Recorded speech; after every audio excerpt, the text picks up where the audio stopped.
That Christmas Eve, as carols drifted through the living room and snow settled outside, she pulled me close, tears on her cheeks, and whispered, "Remember our Fidelity Pact." In that instant, 13 years of marriage built on trust cracked open with her confession. At the onset of our love story 5 years ago, on a sweltering July evening, we found ourselves perched on the small balcony of my first apartment, fireflies blinking in rhythm with our heartbeat, and she posed the question that would echo through every chapter of our marriage. What if I ever cheated on you? The chirp of cicadas and the scent of jasmine drifting through the screen door lent a surreal sweetness to that conversation, as if the universe itself had paused to bless our innocent vow and lull us into a false sense of security and fill us with unwavering confidence. Without fully confronting my own fears, I offered her what seemed like a magnanimous pledge, a conditional forgiveness that would cover a single lapse if she confessed, immediately believing I was extending grace in advance of any mistake she might make. First, that promise sounded like the ultimate act of trust, a formal invitation for brutal honesty and radical transparency that would bind us closer together. I pictured the relief on her face, convinced that the worst secrets could never take root between us. Second, she responded with a mixture of surprise and comfort, her eyes glistening in the soft glow of string lights, as though my words were a shield against the darkness of deceit. We toasted with glasses of white wine that warm night, laughing at the absurdity of even contemplating betrayal, certain our hearts were too intertwined to falter. Third, I now recognized that my magnanimity was tinged with self-interest, a strategic maneuver to guarantee that any infidelity would surface as a confession rather than fester in the shadows.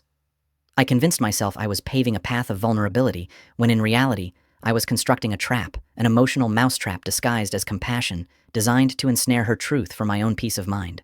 In crafting that apology for a confession clause, I masked a subtle form of emotional manipulation beneath the veneer of benevolence, failing to see how a promise built on loopholes could corrode the very trust it purported to preserve. Looking back, I marvel at my own naivete, how I believed that a single sentence uttered with a soft tone and earnest gaze could inoculate our marriage against every conceivable betrayal. Little did I know that this seemingly generous covenant would resurface catastrophically on a Christmas Eve, transforming from a symbol of mutual vulnerability into the very instrument of my unforgiving judgment and our relationship's undoing. That Christmas Eve, the living room glowed with twinkling lights, and the scent of pine carols drifting softly through the speakers as I sank into the couch beside her. We'd toasted another year of marriage just hours before, sipping cocoa and laughing at memories, our children snug in their beds upstairs. Then she took my hand, and voice trembling like a timid snowflake asked, "Do you remember the promise we made about cheating?" Confusion washed over me. I thought back to late-night talks in our early dating days, but the question felt heavier now, laden with an unspoken dread. When I admitted I did, she looked away, tears reflecting the tree lights, and whispered that she'd broken it. She had slept with a coworker at last month's holiday party. In that instant, the warmth of Christmas evaporated, replaced by a cold shock that shot through my chest like an icicle. My mind reeled. How could the woman I'd trusted for 13 years betray me on the night meant for celebration? First came the denial. I convinced myself she must be mistaken, that the party was a blur of coworkers and mischievous laughter, and that this was merely a misunderstanding, a momentary lapse in memory. But her voice, soft and urgent, unraveled that hope. Then the anger surged, raw and jagged, but I swallowed it behind clenched teeth, unwilling to let fury drown the fragile moment.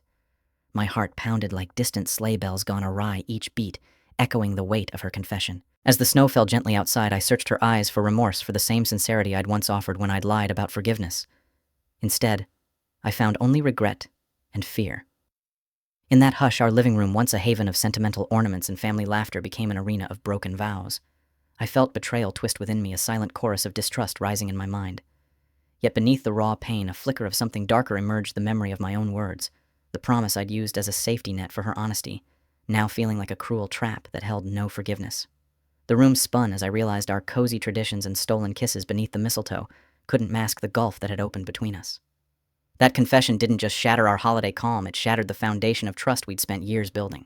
As the final notes of Silent Night faded, I sat there stunned and uncertain, knowing that in the quiet aftermath of her admission, everything we knew about love, loyalty, and Christmas magic had been irrevocably changed. Christmas morning dawned pale and still, the scent of pine mingling with the hush of fresh snow outside. I woke to the muffled silence of our quiet house, the ornaments on our tree glittering like distant stars in the soft morning light. My duffel bag lay open on the bed, half packed in confusion, a testament to the chaos that erupted only hours before. One side of the room held remnants of our perfect Christmas Eve unwrapped gifts, cookie crumbs, laughter still echoing in memory. The other bore the fallout of a confession too heavy to ignore. I moved through the rooms with mechanical detachment, gathering socks and shirts, pausing only to feel the weight of each fabric in my hands. Her voice drifted from the doorway, apologetic and breaking. "Please don't go," she murmured, eyes wide with regret and fear. But her pleas felt distant, echoing in a cavern of betrayal. I could not bridge, and I slipped past her into the hallway, the doorframe a threshold between comfort and self-preservation. Each step felt laden with guilt and relief in equal measure, as though my heart and mind were locked in a silent battle. I paused at the bottom of the stairs, glancing at the stockings hung with care, each emboldened name, now a reminder of promises fractured by betrayal. The children's footsteps should have pitter-pattered down the hall, but their slumber remained undisturbed, a cruel contrast to the storm within me. My bag swung heavily from my shoulder as I advanced toward the front door, each footfall marking a farewell to the life I once knew. The door's brass handle felt icy against my palm as I gripped it and stepped outside onto the porch, the world transformed by a blanket of snow that softened my exit.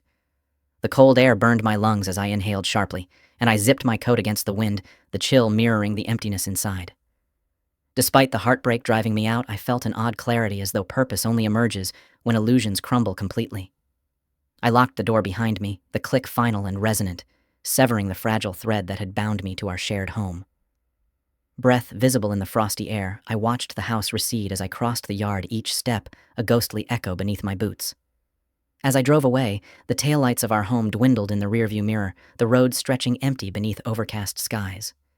In the solitude of my car, I finally allowed the tears to fall their warmth, a strange comfort amid the chill. I gripped the steering wheel as if it were a lifeline, grounding me in the reality of my choice and the uncertainty ahead. My mind replayed her Christmas Eve confession in an endless loop, her tearful words laced with guilt, and I willed myself to remember why I could not stay. The promise I had once offered to forgive felt hollow, now a lie that protected her truth, but cost me my own sincerity. By the time I parked in an empty hotel lot, dawn's gray light was breaking through the clouds, heralding a day of unknown possibilities and the first step toward reclaiming my life.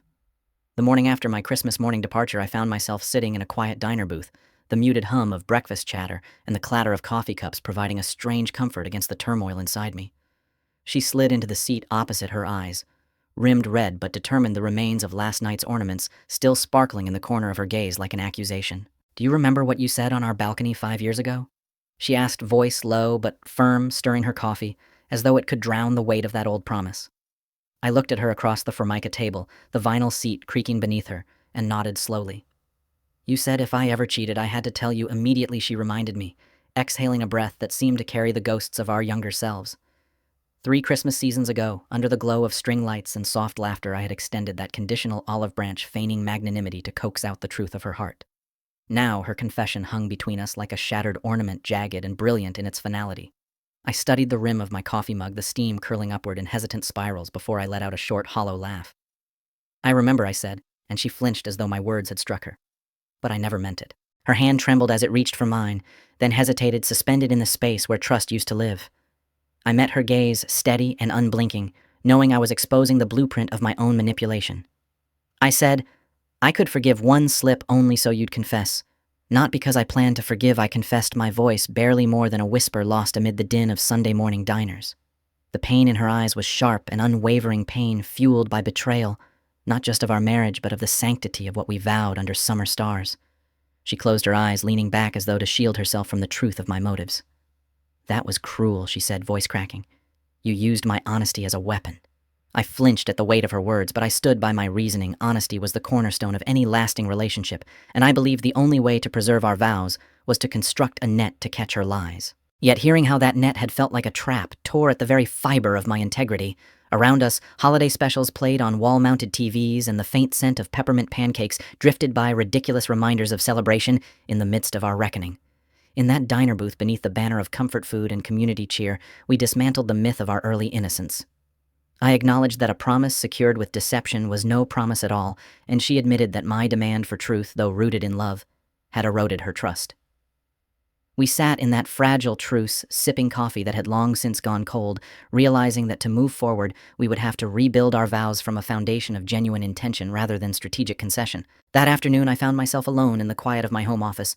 Sunlight slanting through half-drawn blinds and dust motes dancing in the still air, wrestling with a moral crossroads that felt as sharp and jagged as the icicles hanging from our eaves. On one side lay the vows I had taken more than a decade ago, the promise to guard her heart, to shelter our marriage from every storm, to honor privacy, even when it stung. And on the other lay a higher duty. I could no longer ignore the obligation to honor truth, no matter how painful or inconvenient. I pictured my wedding ring warming against my skin, and wondered if that circle of gold bound me to silence even in the face of blatant betrayal. Yet compassion whispered that no one should endure deception unknowingly, not even her co-worker's wife whose life I'd unexpectedly intertwined with my own by exposing the affair. Was it more loyal to the sanctity of our private world, or more loyal to the principle that lies cannot seed long-term trust? As I stared at the ghosted footprints on my keyboard, I recognized a second fork in this path: self-preservation versus empathy. I could have chosen to bury the evidence, to sweep everything under the holly dust of Christmas Eve regret, and preserve the fragile shell of our marriage at least until the season's end. Doing so would spare me the immediate collapse of my own illusions and delay the reckoning I sensed coming. But each moment I considered that escape, I felt a gnawing guilt like the chime of a distant church bell, reminding me that true integrity cannot be postponed or hidden away. If I valued empathy, then I needed to act, not only for my own clarity, but for the sake of every heart caught in this tangled web of deceit. Then came the heaviest burden of all, understanding my own intentions and the shape they took. Admitting that I had once lied, offering a conditional pardon I never truly intended, forced me to confront the fact that I had manipulated her honesty out of fear rather than trust. My earlier promise had been a calculated catch, a net strung to ensnare her confession rather than a genuine safeguard for her vulnerability. Could I stand by that deception and still claim the moral high ground when demanding absolute truth from her in return? My conscience would not let me. So in that sunlit room, warmed by nothing but my own determination, I made my choice: transparency over convenience, compassion over self-protection, and accountability over comfort. I accepted that some promises once revealed as traps must be surrendered to rebuild a more authentic covenant. And though I knew this path would fracture lives, theirs, mine, and the innocent spouse I had alerted, I believed that living in the clear light of integrity, however harsh, would ultimately offer the only real chance for healing and growth. In that moment at the moral crossroads, I chose to honor the truth in all its messy, painful glory. From the moment I walked back through our front door after that tense diner conversation, I could feel the weight of what we'd unleashed settling around me like a heavy winter coat. Inside our living room, the Christmas tree still sparkled its needles, dusted with last night's tinsel, but the warmth of the season had evaporated, replaced by a brittle chill of unspoken questions. My mother was the first to call, her voice trembling with both concern and reprimand. "Are you sure you did the right thing?" she asked, reminding me that family loyalty demanded I protect our private world, even if it meant living a lie. My father, on the other hand, applauded my courage, insisting that a man must stand by his values regardless of the personal cost. At home, our children tiptoed around us, their school-age faces pinched with anxiety as they sensed the tension but didn't yet understand its source. My wife's parents offered sympathetic hugs and polite nods, yet each embrace felt coated in judgment, as though they hoped I would relent and bury the truth beneath another layer of forced forgiveness. Beyond our front door, the fallout spread quickly. Friends who once gathered under our roof for potlucks and movie nights began sending muted texts, some expressing support for my honesty, others chastising me for airing dirty laundry. Neighbors exchanged polite waves that never quite reached their eyes, and I overheard snippets of whispered conversations at holiday parties. Poor guy. He shouldn't have intervened. I don't know if I'd be so noble. At the office break room, the atmosphere shifted palpably. Co-workers who'd once greeted me with cheerful banter now skirted around me, unsure whether to offer condolences or chastise my meddling. Even my boss approached me with cautious curiosity, asking if I needed personal time without voicing what we all knew, that my decision had fractured both my marriage and my professional persona. In the local community group chat, I found myself the unwitting center of a heated debate about whether marital issues should be resolved behind closed doors or whether deception demanded exposure. One neighbor posted a link to an article about protecting privacy at all costs, while another commended me for standing up for truth. Through it all, I realized that honesty can isolate you as easily as it can liberate you, and that doing what feels morally right may alienate you from the people you love most. Yet amid the whispers and raised eyebrows, unexpected allies emerged: a coworker who confided her own story of betrayal and praised my integrity, and a distant cousin who offered a warm shoulder, reminding me that strength often comes from acting on principle no matter the fallout. Even my wife's reaction softened over time. Although her anger remained, she began to see that unvarnished truth, however painful, was the only foundation on which we might rebuild.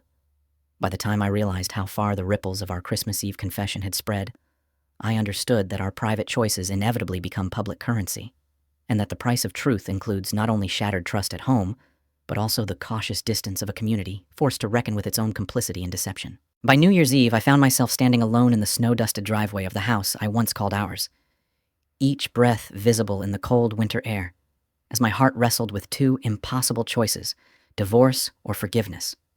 The weight of the divorce papers in my briefcase felt heavier than any ornament I had ever lifted from the attic, and the memory of her tearful plea the morning after she confessed echoed in my mind. I pictured a future forged by annulment, a clean break from the wreckage of betrayal, a path toward personal freedom and the promise of rebuilding my life without the shadow of unanswered doubts. Yet even as I imagined signing my name on that dotted line, I felt an unexpected pang of sorrow for the life we had built together, the shared holiday traditions, the inside jokes that played through every family gathering, and the photo albums that lined our shelves like silent witnesses. Forgiveness, I realized, would not be an easy gift. It would demand courage to open my heart once more, to trust that her remorse was genuine, and to redefine our relationship on new terms. It could preserve the family we had created and spare our children the trauma of a broken home, offering them continuity and a chance to witness the power of reconciliation. It would allow me to honor the vows we made under summer stars, not as empty words, but as living commitments tested by fire. But forgiveness came at a cost: daily reminders of the wound she had inflicted, a persistent vigilance against old patterns, and the risk that history could repeat itself. Divorce, on the other hand, carried its own price: the end of our shared memories, the fracture of extended family bonds, and the uncertain loneliness of starting over in a world that once felt so full. I thought of the guest bedroom I once painted bright blue for visiting friends, now an empty monument to broken trust. I considered my years as a financial analyst, accustomed to weighing risk versus reward, and knew this choice transcended any spreadsheet in my career. I saw myself at the county clerk's office at precisely 9:00 a.m., handing over the $150 filing fee for dissolution of marriage, contrasted with the image of us side by side at a counseling session, hands linked in hesitant solidarity. Each vision felt like an alternate universe, and I realized that either path would redefine who I was. The midnight bells tolled in the distance, and I exhaled, feeling both the frost on my lungs and the thaw in my heart. This decision, I understood at last, had to be born not of anger or convenience, but of the same unwavering integrity that guided me through every revelation.